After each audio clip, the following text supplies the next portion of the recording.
Hey everyone, I'm Eli King, everyone's favorite roofing contractor, and I want to welcome you guys back to the Roofing Mastermind podcast.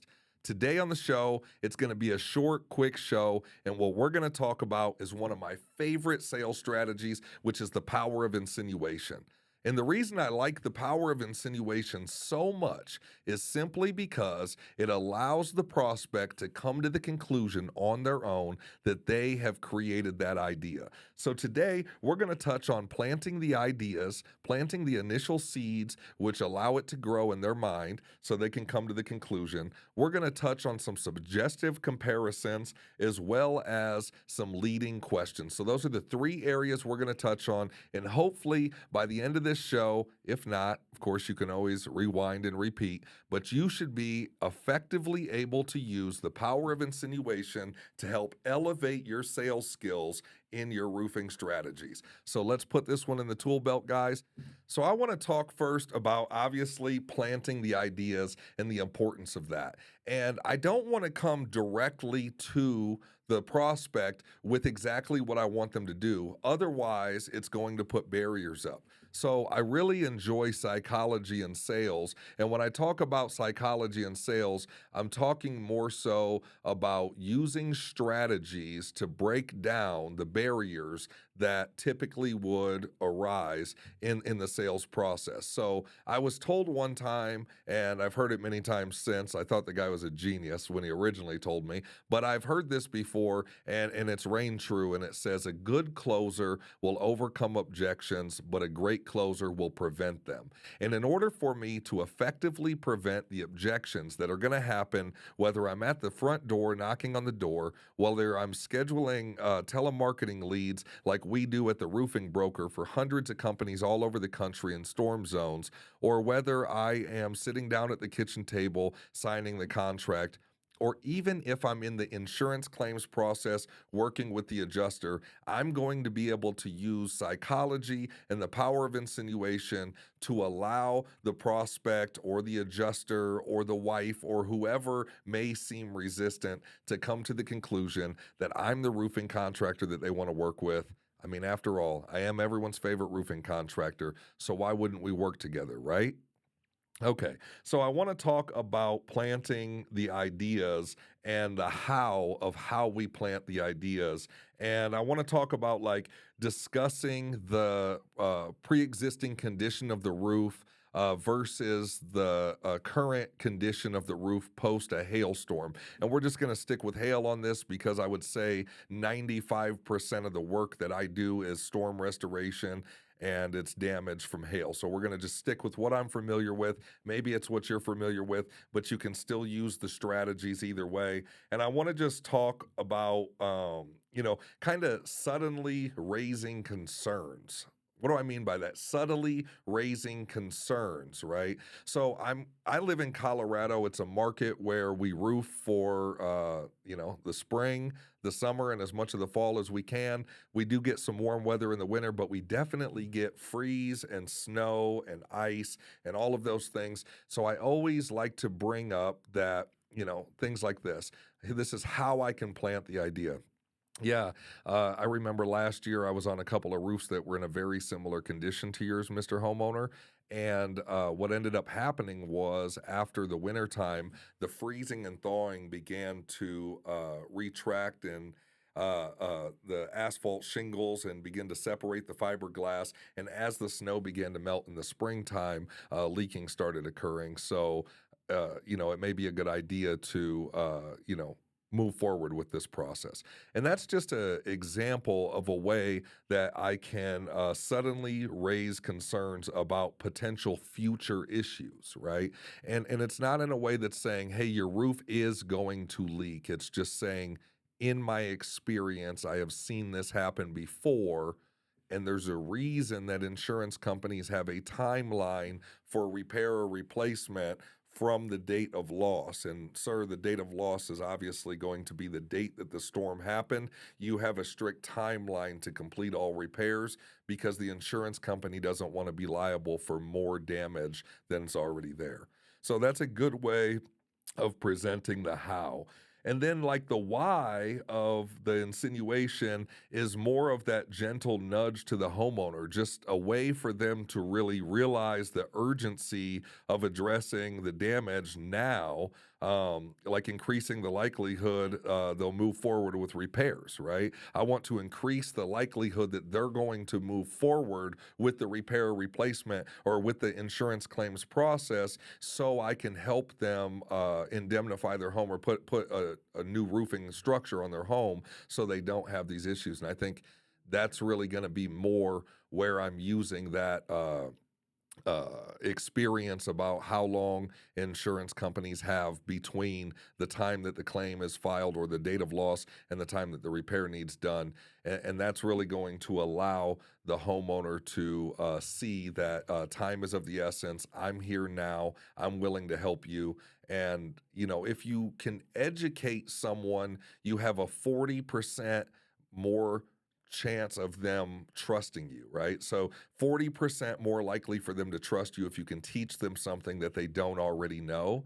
So I always try to go into that sales process as an educator, not with arrogance or cockiness, but with humility, understanding that if I don't teach them this now, then they may suffer more later. So I don't go into the roofing process, cashing paychecks in my head every time I put the ladder up against the gutter run. That's not what happens. I actually go into it believing a homeowner owns this home and who can I help today? So I think that's important.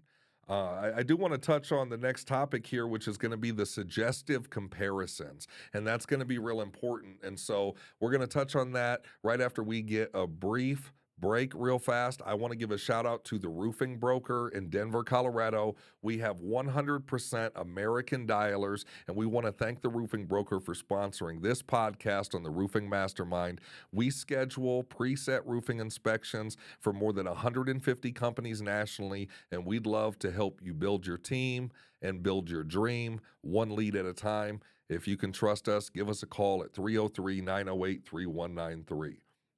Okay, so let's get back to the suggestive comparisons, and I just want to talk about the how and the why on each one of these topics. And so, when talking about the insurance claims, you might say, you might have a different approach, but most of our clients who had similar damage were able to get full coverage from their insurance after a simple inspection or after a 30-point inspection.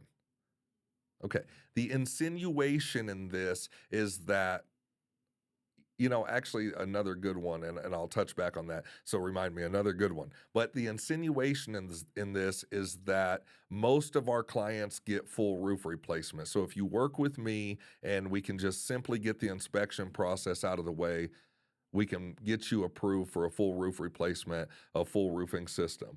Another good one that also uses insinuation, and I wrote about it in my book, A Telemarketer's Guide to Mastering the Art of Lead Generation, and it's an old-time sales tactic, but I actually got it from a Becca Switzer reel on Instagram a couple of years ago, and we've been using it at our telemarketing agency since I saw the reel, because I had never really put the feel, felt, found method into play when it came to roofing, but in other sales jobs we had used it. And it's like, certainly, Mr. Homeowner, I understand how you might feel that way, and I'm using empathy, and some of your neighbors actually felt the same way, and I'm showing them that they're not alone, because nobody wants to be alone in the way that they feel or the belief system they stand on.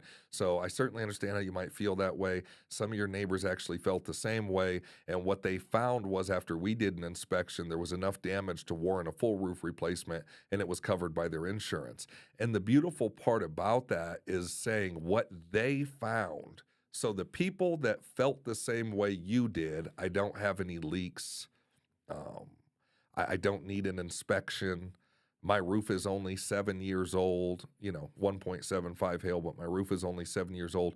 Whatever that objection is, it's like, I understand you feel that way, and there's other people that felt the same way, but what they found was, after we did an inspection, I'm insinuating that they changed their mind, right? I'm using the power of insinuation to show that those homeowners changed their mind, And as a subsequent result of the shift in their thinking, they ended up getting a full roof replaced by their insurance company. So that is a very good, powerful way to express how changing a no into a yes using insinuation can be effective. And so we can talk about our other clients. And then I want to really talk about the why for the suggestive comparisons, right? And the comparison insinuates that the homeowner is likely to succeed in their claim if they work with you.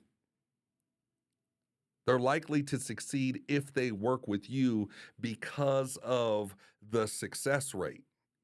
I have a good friend, Dale Childress Jr., the master closer, and I was watching him, I don't know, maybe 3, 4 years ago, and he had this strategy where he brought in a huge folder filled with approved insurance claims, scopes of work, and it said approved claims. And as he's rifling through his bag to pull out the paperwork, he like nonchalantly sets the approved claims folder on the kitchen table, and then he pulls his stuff out, and that's insinuating that look how many people I've helped, I want to help you. So the power of insinuation can be used in so many different ways with so many different strategies, and there's people that are using it every day and they're finding success in this industry. So these are just a few tips and tricks that I can share with you that I've seen and learned from other people.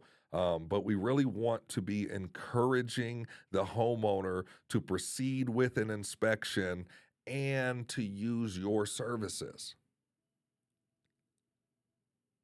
Like, are we closing the deal down at the end? And if we're not, then we probably didn't open it properly, right? So, as I'm setting up my ladder, I'm typically explaining the process from beginning to end. I'm trying to maximize my time. So, I'm still creating a relationship, I'm building a genuine relationship. As a matter of fact, I had a guy. Will, I did a roof for Will, I don't know, almost 4 years ago.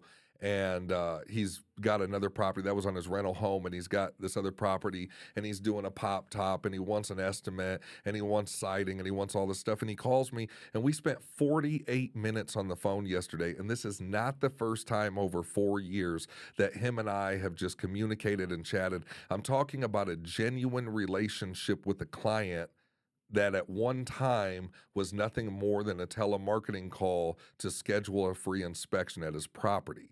But I built that relationship and I built that trust through the claims process, through the follow through, and through really, standing on my word. And so you guys need to be opening the job while closing the job at the same time. Begin with the end in mind. Are we beginning with the end in mind? And number 3, the last thing, because I'm sure you guys are ready to get rid of me, is going to be leading questions, right? Leading questions, questions that are leading into responses that you are anticipating.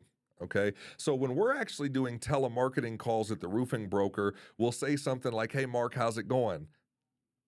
Well, the natural response is, I'm okay. Who's this? Or who's this? Right? I've allowed the homeowner to believe for a moment that they are in control of the conversation, but the reality is it's only yielding a result that I was looking for. Then I can bashfully say, oh, I'm sorry, this is Eli. I was just down the street from you on Main this morning, and I didn't want to knock on your door. Right? However it is, however that unfolds from there. And so it's a leading question. And so we're asking questions that make the homeowner consider the risk of delaying repairs. We're still talking about insinuation here. We're asking the homeowner to consider the risk of delaying the repairs. Is the risk worth the reward? And I don't just come out and ask that question. It's not, hey, Mr. Homeowner, is the risk worth the reward? No, I can lead into that so they can come around to the conclusion all on their own. It's a very powerful way. So, as an example, have you thought about what might happen to your roof if another storm hits before this damage is fixed?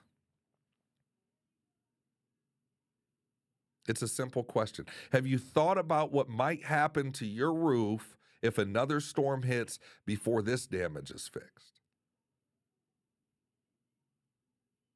You can let that resonate. That's going to be the how. That's going to be how we present this, right? And the truth is that it's going to yield some sort of answer, which you can then leverage in the closing process, right? Okay. And then we're going to talk about the why on this. And this is the type of question that subtly pushes a homeowner to think about the consequences of inaction. Like, what is the consequence of inaction? The consequence of action, of working with me, is clear. We're going to get a full roof replacement covered by your insurance company. But what is the consequence of inaction? If your $2,500 deductible is a concern today, how about $40,000 in water repairs because you chose not to do anything about the existing system? But I don't want to say that. I don't want to offend anyone. I don't want to throw up any red flags. So just what's the consequence of the inaction? We can make them more inclined to approve the repair work immediately, even if that's just a temporary tarp job. If I'm a roofing sales guy and I see that, and over the last couple of years, the hail has just been crazy. In Morrison, Colorado, 2 years ago, I tarped like 6 roofs from hail damage all the way through the shingle, all the way through the decking. I had several like that in other areas as well, and I hadn't really done a lot of tarping to roofs from hail, mostly just wind damage, right? And what I found was I was able to bring up my bottom dollar as a sales rep, because I'm doing the labor, I'm doing the tarping, and if I'm doing it properly, I'm protecting the home. And at the end of the job, I'm making an extra $500 to $1,200 on that job in commission, and I'm protecting the homeowner. And I'm also putting a little bit of work in ahead of time to show them that I care about them, that I value them, and that I'm trying to protect their asset. Okay, and so if I do the tarping, or if I can get the repair done, or I can get the contract signed, maybe it doesn't need any temporary repairs, but the roof is smoked. Now's the time to really get that contract signed. So, using these techniques to help like steer the conversation in a way that is going to result in the ink on the paper is what we're looking for. If you guys want to learn like a little more about the power of insinuation, when it was really first brought to my attention for what it was, I believe I was reading, and I've read it several times, but I believe it was in uh, The Art of Seduction by Robert Greene, actually. And it talked about the power of insinuation. And I remember it just fascinating me and me reading about that and studying and learning. So I want you guys to take an opportunity to really master your craft, to practice the art of insinuation. So we're practicing, planting the ideas. We're practicing suggestive comparisons. We're practicing leading questions, and practice that with your spouse. Practice it with your coworker. Practice it in the truck on the way to the field before you knock doors, right? Because the better I get with using insinuation, the higher probability I have of closing more deals. And ultimately, that's what I'm here to do. I'm here to close deals. Anyways, I'm Eli King. I'm everyone's favorite roofing contractor. I don't want to hold you guys up. I want to thank everyone for tuning in to the Roofing Mastermind podcast. Coming up on a episode in the very near future, we will be having Paul Reed out here.